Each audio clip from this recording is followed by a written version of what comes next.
Our next topic is trends in ionic radius. So what happens to the diameter and radii of these atoms when they gain and lose electrons? And so there's a couple of different ways to think about this, but we end up with the same trend. So the first rule is that atoms get smaller when they lose electrons. They become cations. And they tend to get fairly significantly smaller. And the reason for this is because we typically, when forming cations, we lose the outer valence shell completely. And that makes the atom somewhat substantially smaller. So a lithium positive ion is substantially smaller than a lithium atom. So if the lithium atom has a certain diameter, lithium plus is going to have a much smaller diameter or radius because we're losing the entire outer shell.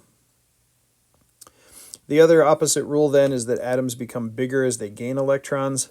Again, this though usually is kind of the opposite. Instead of being significantly bigger, they become slightly bigger. So a fluorine atom, if a fluorine atom has a certain size to it, a fluorine minus ion is going to become a little bigger.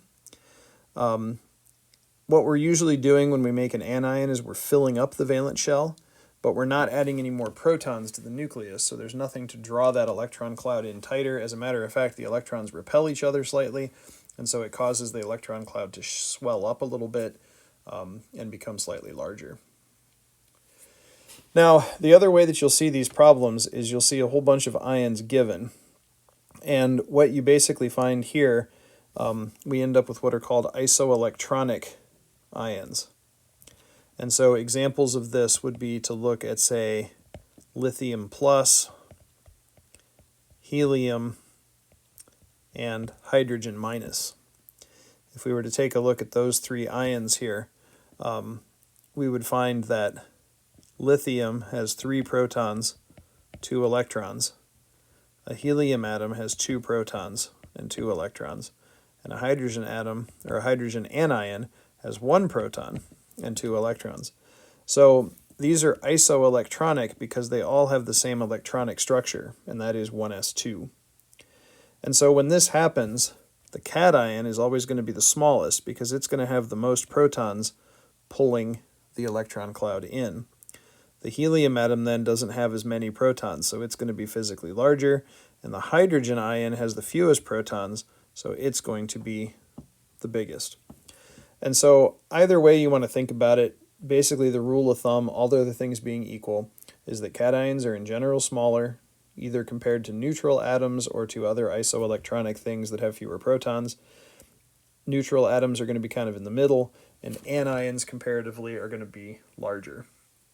And this works when we're comparing ions and atoms of the same element, or whether or not we're talking about isoelectronic species. The last topic in this chapter is patterns of metallic character and reactivity for the main group elements. So the general rule of thumb here is that elements are more metallic as we move down and to the left on the periodic table. So as we move towards that lower left corner on the periodic table. So if we kind of draw this out here, just make a rough sketch of what the periodic table looks like, we're going to find that elements become more metallic as you go towards the bottom. They're going to become more non-metallic as you move towards the upper right. And as a matter of fact, we're very used to our stair step at this point that kind of separates our metals from our non-metals. And things that lie along the stair step are where we kind of hit that transitional point where we get to the semi-metals. Now, what we find with reactivity is that for metals, reactivity increases as we go down a group. We saw this earlier in the semester with the video we watched with the alkali metals. Lithium just kind of fizzed around in the water. Sodium fizzed a little more violently. Potassium actually kind of popped and sparked and flamed. And then we got down to cesium, it sort of exploded and blew up the beaker. Nonmetals are the opposite. They become more reactive as you go up. And so fluorine would be the most reactive of the nonmetals. Again, you do kind of have to ignore the noble gases in all of this because the noble gases don't react at all. They do become the most nonmetallic, but the reactivity patterns don't really apply to the noble gases. But for the other elements in general, the nonmetals become more reactive as you go near the top of the periodic table.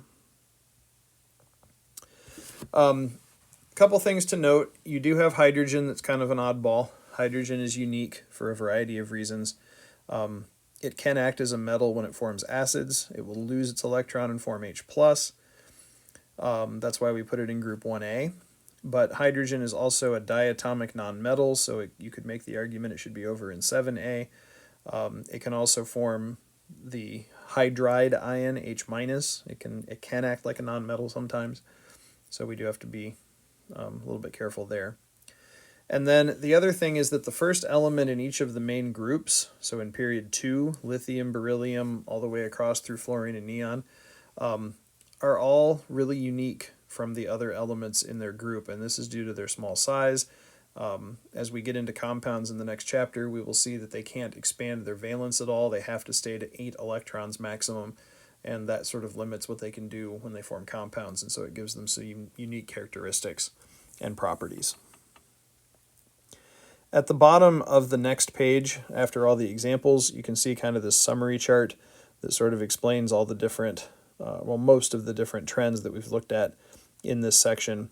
You can see diagonally how the metallic and non-metallic character trends work. You might make a little note in here about the reactivity if you want.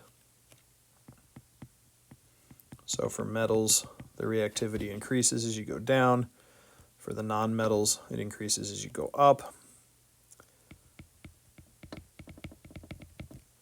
So we may want to make a little note there.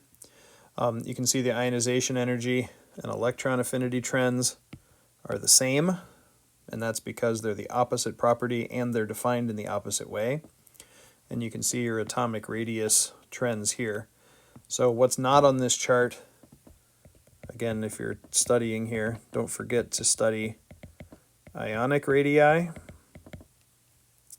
and effective nuclear charge.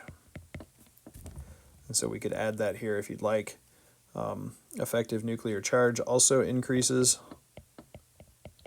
as you go across. It basically has the same trends as ionization energy and electron affinity. Increases as you go towards helium.